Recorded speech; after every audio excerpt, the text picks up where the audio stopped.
Welcome to the first edition of our In the Valley and Short Stack mashup show. It sure has been a while, but the creative minds here at Warwick Valley Television never stop creating. Today, we'll take a look at automobiles and furry friends. We have fun putting the fake in fake news. And then, we embark on some spooky adventures. Stick around, because the show starts now.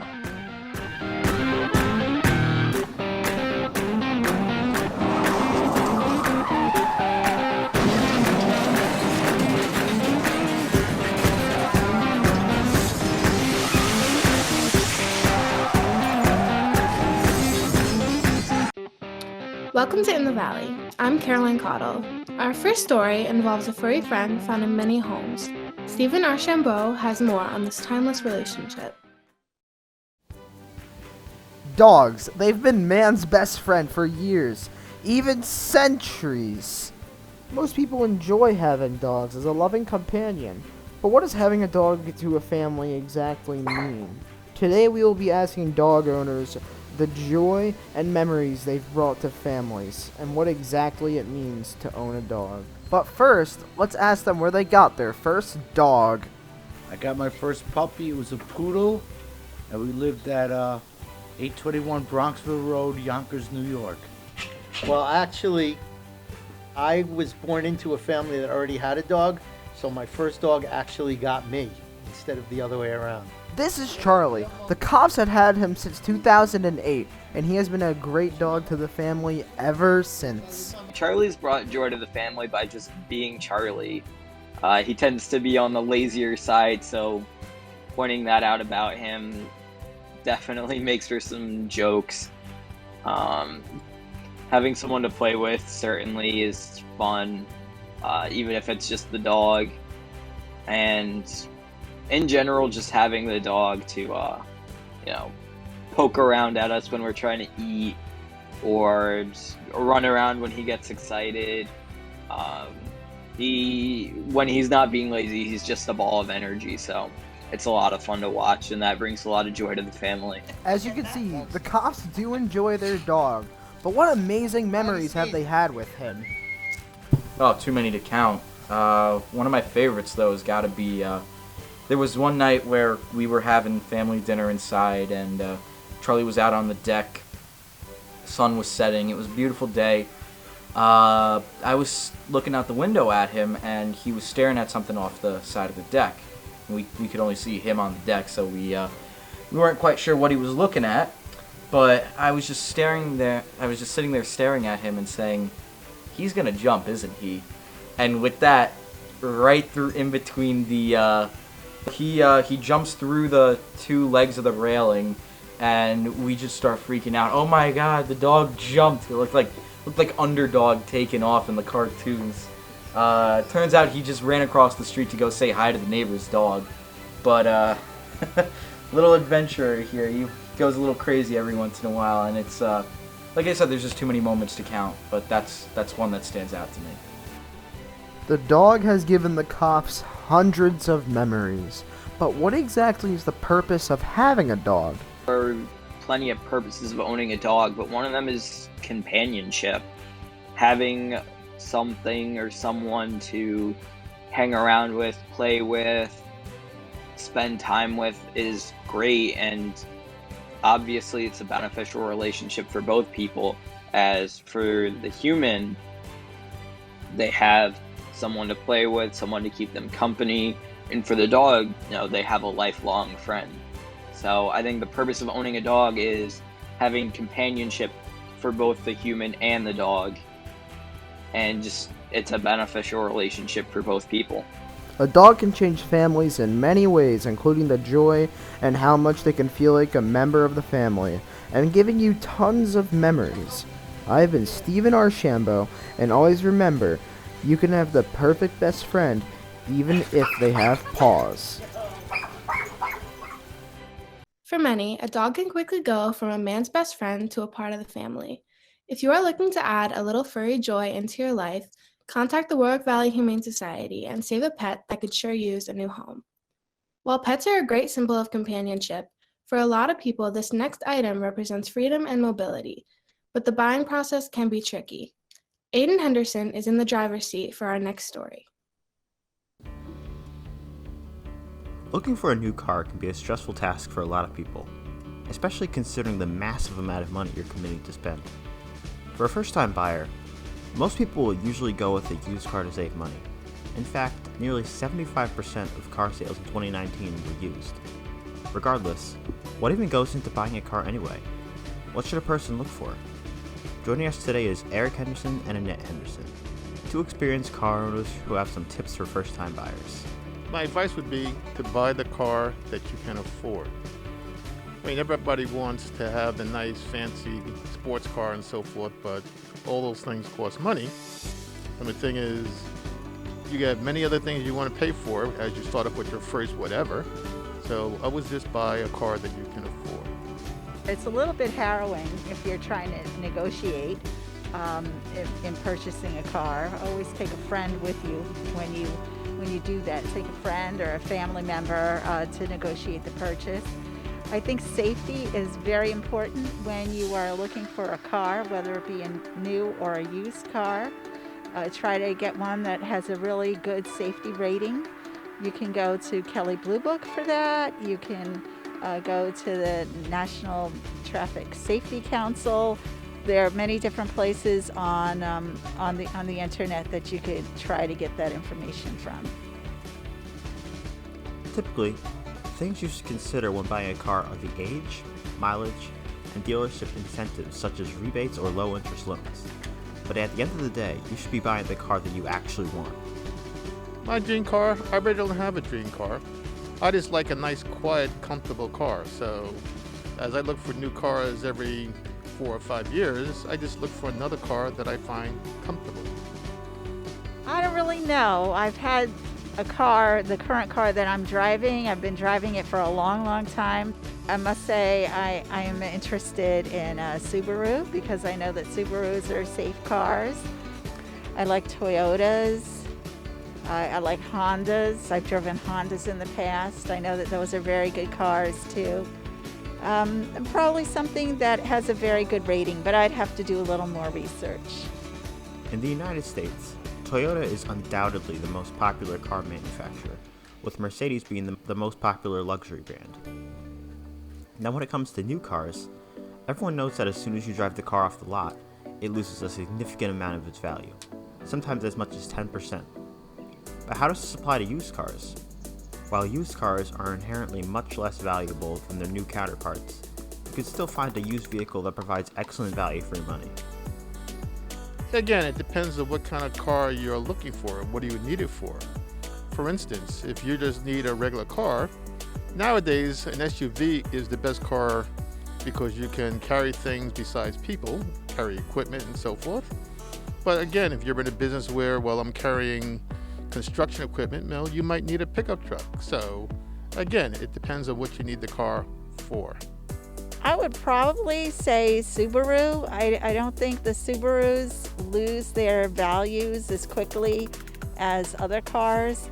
And I know that, once again, that they're a very safe car. And people who purchase Subarus tend to keep them for a very, very long time.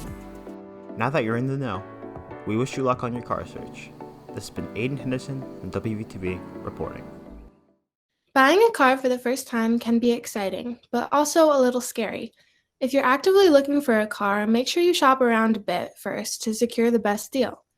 Now don't go away because we'll have more news right after this short break. I'll never forget the day our landlord called and said, "Read your lease. No pets allowed." My owner tells him my dog ate the lease, but that didn't work. And now I'm stuck in a shelter. But this pit bull is ready for a new crib. I'm loving, loyal, and play well with others. So don't be intimidated by all my muscles, because the biggest one I have is my heart. That's right, I said it.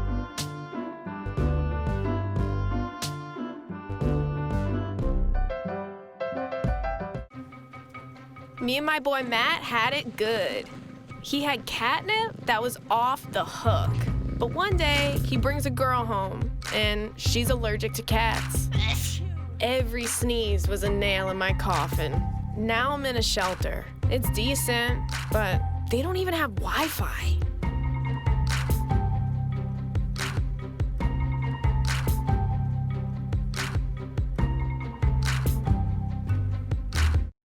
Hey, I'm Gabe Siri. Today, we're going to poke some fun at fake news with some far-fetched stories of our own. Have you ever been scared of what lurks below in the sea? Well, let's check in on Faith Scotto. There are many people that don't believe that there are enormous, dangerous creatures that roam the ocean blue. But there is, you would be surprised. I'm Faith Scotto, reporting with WVTV. In Nantucket Beach, I have discovered that there is a large sea serpent. This sea serpent has enormous claws, a gaping toothed jaw, and pointy horns. There has been enormous footprints found on the beaches of Nantucket. Some people believe that this sea serpent was just a balloon animal, but I have come close to seeing people get murdered on these beaches. I hope this comes to a stop. Signing off with Faith Scotto. The supervisors of Nantucket Beach are going to make sure that everybody's safe and sound, so there's no worries. Our next story focuses on a social media platform that could possibly be stealing your data. Here's Aidan Henderson with more. We may think that we're alone on this planet, but are we really? Aliens could have already integrated into our society, and we may not even know it. I'm Aidan Henderson, and boy do I have some news that's going to shock you. Remember back in September 2019, when the internet planned an Area 51 raid? You might think that that raid was fake and just downright stupid. Well, actually, the raid did happen, and the discoveries made there are certainly interesting. One lucky individual was on the hunt for aliens when he found the man himself, I kid you not, Mark Zuckerberg. I know it's crazy to think about, but Mark Zuckerberg, the CEO of Facebook, is actually an alien. Who would have thought this? So this begs the question, why did Mark invent Facebook, and why did they steal so much of our data? Well, it's not just so they can serve you ads, oh no. It's actually so they can send the info back to their evil alien leader and eventually create clones of us, right down to the DNA. So how do we stop this, you may ask? Well, first, you need to delete Facebook from every device that you own, including your phones, tablets, and computers, or whatever else you have. Then, you need to go buy Reynolds Wrapped tinfoil. This is the only tinfoil that protects against Facebook, so make sure you buy the right brand. And with that tinfoil, we need to make tinfoil hats like this one here. Remember folks, time is running out, so go buy your tinfoil as soon as you can, because now that Mark's been found, it's only a matter of time before Mark finds you. Until next time, this has been Aidan Henderson from WVTV reporting. Maybe we all should look further into keeping our digital information private from prying eyes, especially ones from different planets. Can you taste the difference between bottled water and tap water? There might be an underlying reason why.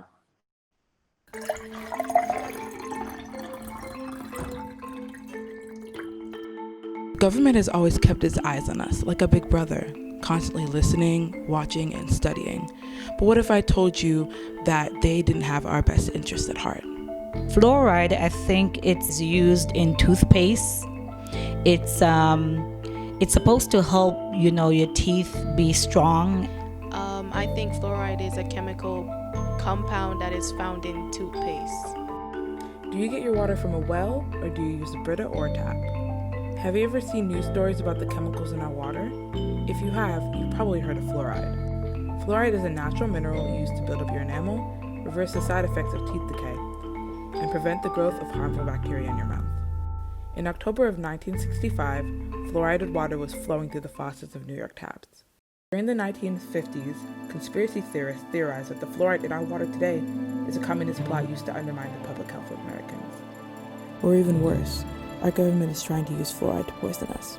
No, I don't think the government is watching us, because if I did feel like the government were watching us, people wouldn't be doing all the bullying online and doing other extreme stuff that they know they aren't supposed to doing if the government were watching us.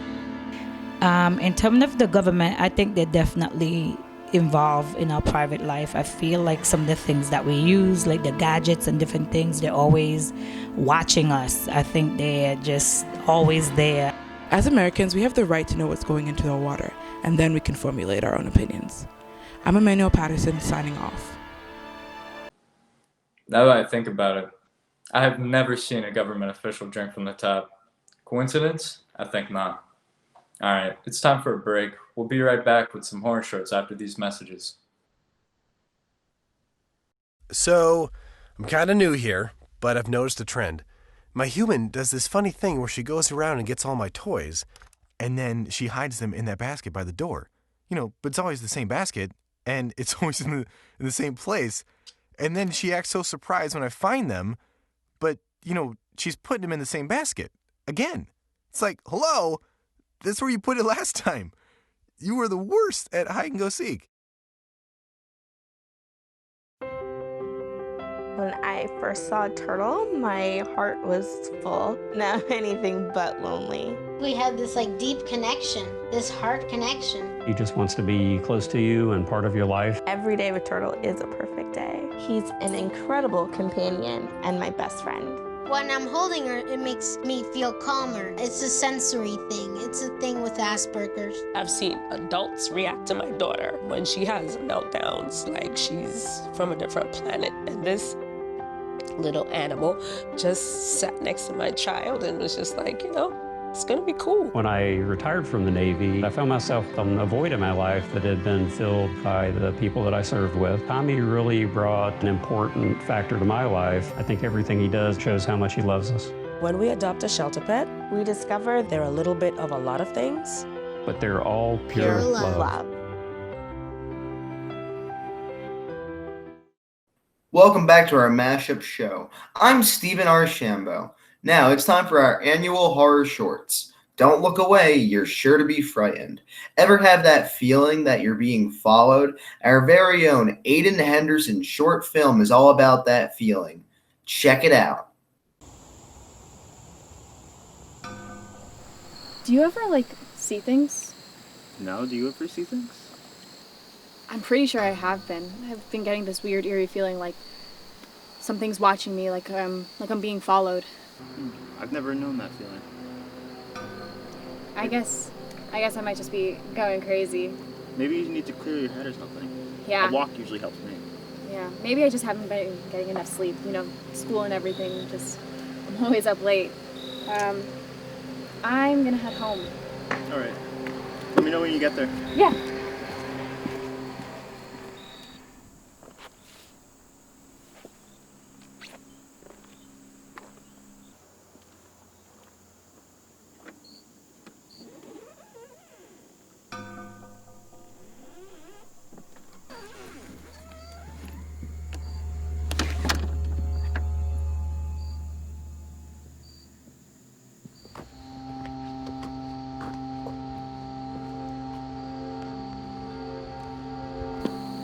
Hey, didn't I just see you? No, what are you talking about? At your house. I could have sworn I just saw you walk inside. What are you doing out here? I'm just getting the mail. Okay. Bye.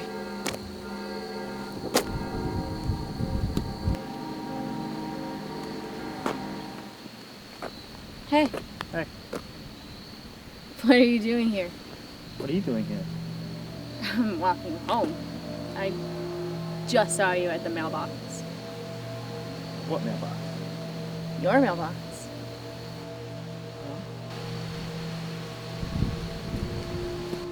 Okay. I'll see you later.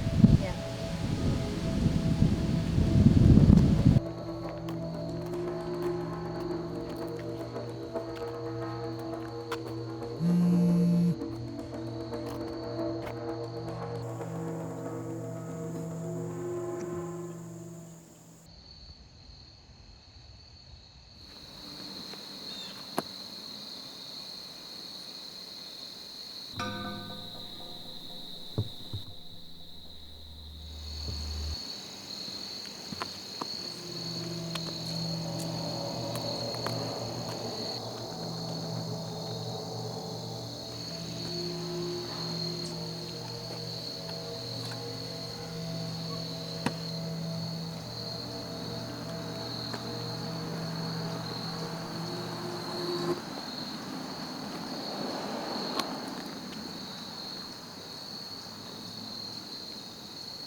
That was The Neighbor by Aidan Henderson. I sure hope I don't see him on my way home later. Our mind can play tricks on us, especially when we are home alone or hear a bump in the night. Our next short is a spooky tale about a young boy and a familiar fear.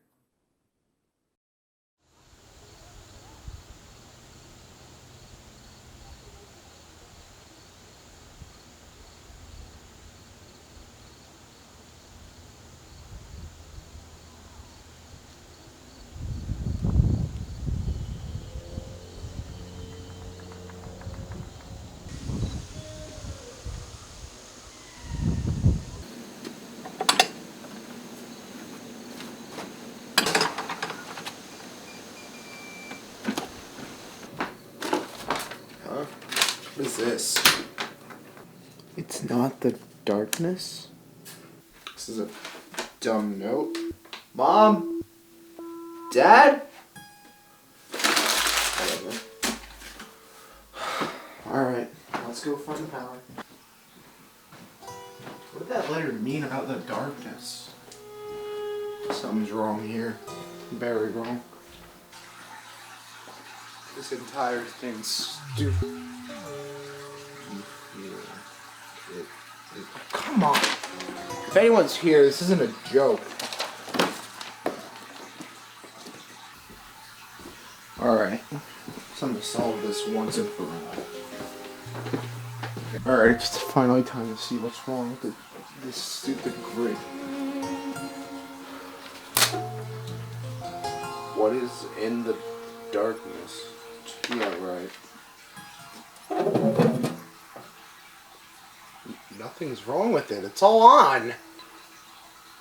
What kind of scam is this? No. Crap. No. I gotta get out of here. I gotta get out. I'm all alone in the darkness. Wait. It's not the darkness I'm afraid of.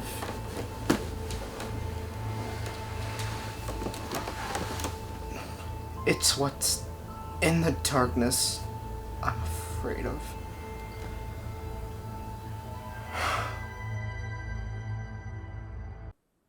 That was The Darkness by me. Darkness can be scary, but being forced to take an honest look at ourselves can be even scarier. It's easy to get caught up in activities we love, but what happens when we stop paying attention to our surroundings? We see the grim results of a similar situation on our next short, The Jogger by Cottle.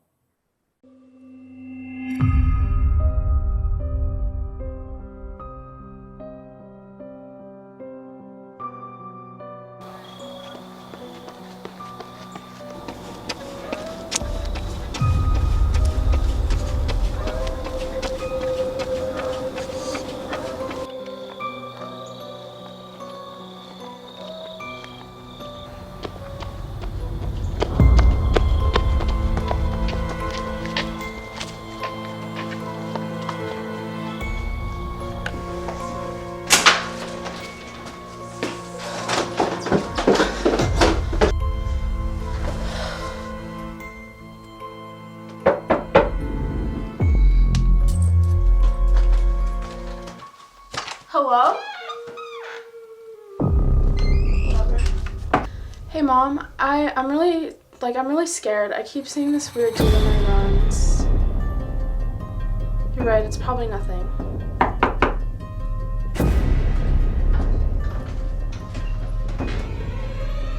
What the hell?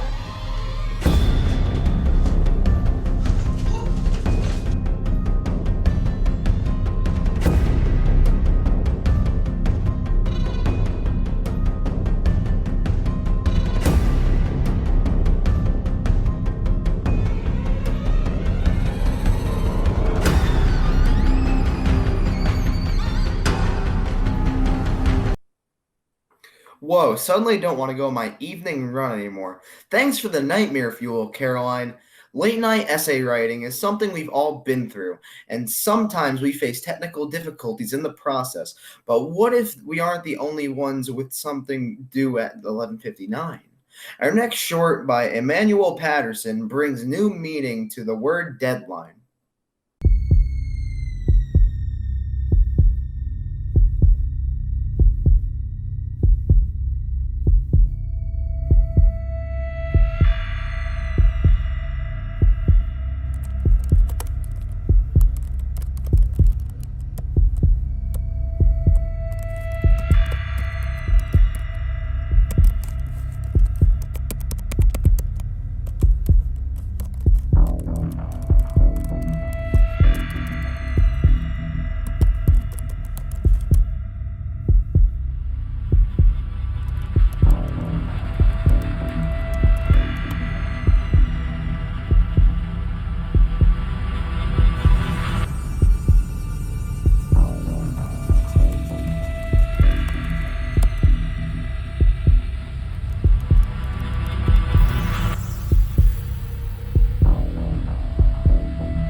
are you? I'm good. That's good. Can you tell me the Wi-Fi password? It went out and I'm trying to print my essay. Yeah, sure. Okay. NICHOLLS 5.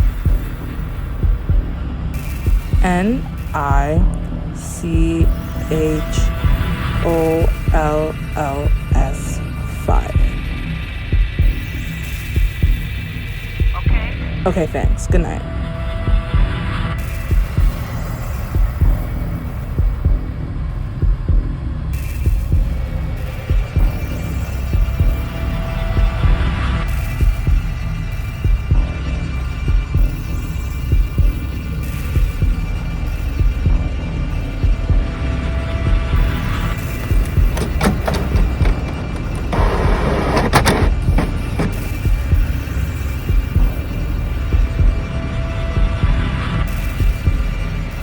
Very funny, Emma. Now I have to print this again.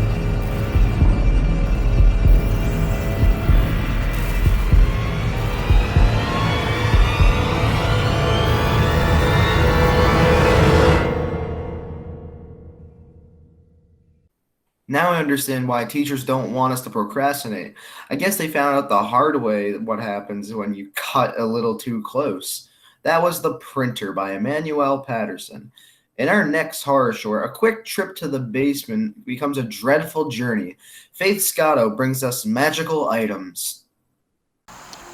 Hey Olivia, you want to go garden? Sure. Let's go get the planters out of the basement. Okay, let's go.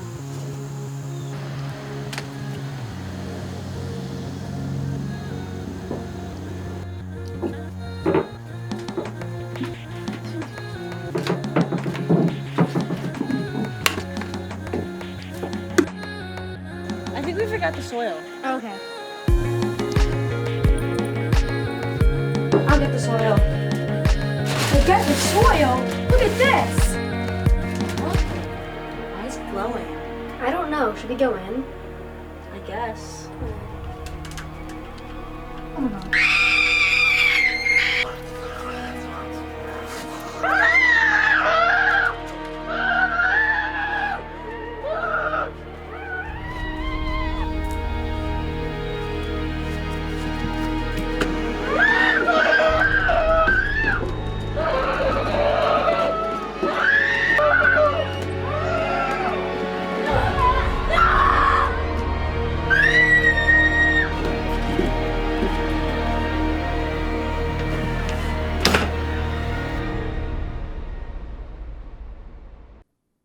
Most people only need to worry about spiders and mice in their basements, but these girls had a much, much larger problem on their hands. That's going to be it for the first edition of our new In the Valley and Short Stack mashup show. Be sure to catch all of our WVTV shows on our YouTube channel. As always, thanks for watching, and we'll catch you next time. So, I just moved in with this family, and it's embarrassing. The little one, he likes to go outside and crawl around in the giant litter box. I don't know what he's doing. I mean, I was born and I knew how to use the litter box. Look at that. That's disgusting. Oh, poop already. You're making me nervous. Oh, okay, I can't look at this anymore. I really hope he grows out of this, for his sake.